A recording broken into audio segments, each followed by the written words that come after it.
Hi, I'm Rebecca Wynn, and I'm a horticulturist and landscape designer. I own Whimsical Gardens, an artistic landscape design company. And today we're going to talk about transplanting plants and shrubs. One of the things that I think is really fun about having a garden is moving things around. It's kind of like moving furniture in your house. But when you move plants, as opposed to moving furniture, you need to be a little bit careful about a few things, like ensuring that they don't die. So there are a couple of steps that you need to follow. The first one is that you need to water really deeply around the plant that you're going to move a couple of days before you're going to move it. You don't want to do it the day of or even really the night before, because the ground will be too wet, it'll be muddy, the root ball won't hold, it'll be heavy.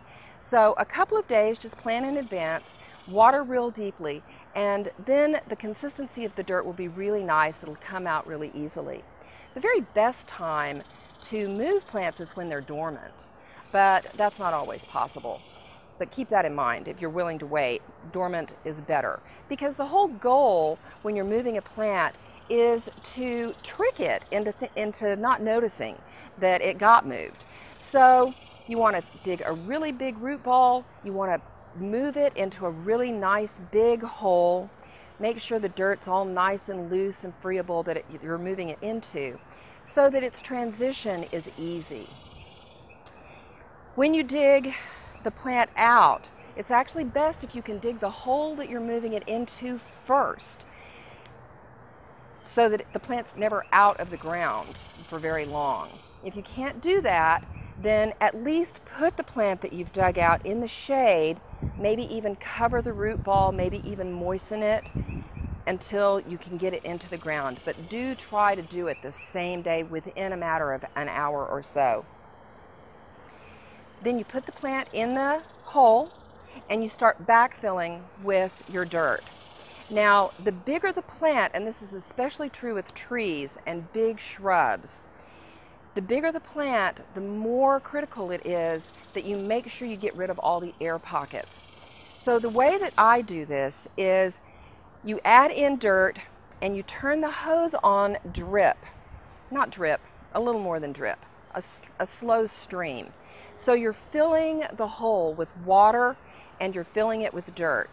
Then you take your shovel and you gush, gush, gush, gush, gush, gush, gush, gush, gush, the dirt and the water, the dirt and the water, and you're making a soupy, very liquid consistency of mud.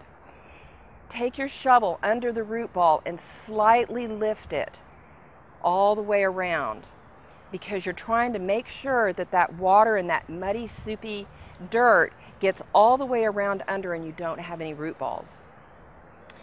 Once you've filled it up and it's all nice and wet, wet, wet and soupy, then you want to build a little well with the mud. And you can see that around this tree that was recently put in. You build a well around it about a foot outside of the base of the plant or the trunk of the tree. And this will help hold the water as you water it, because once again, the bigger the plant, the more deeply you're going to need to water to get all the way down to the roots. Don't ever let it dry out. Add a little root stimulator, put some mulch around it, and you are good to go. I'm Rebecca Wynn, and this has been Transplanting Plants and Shrubs.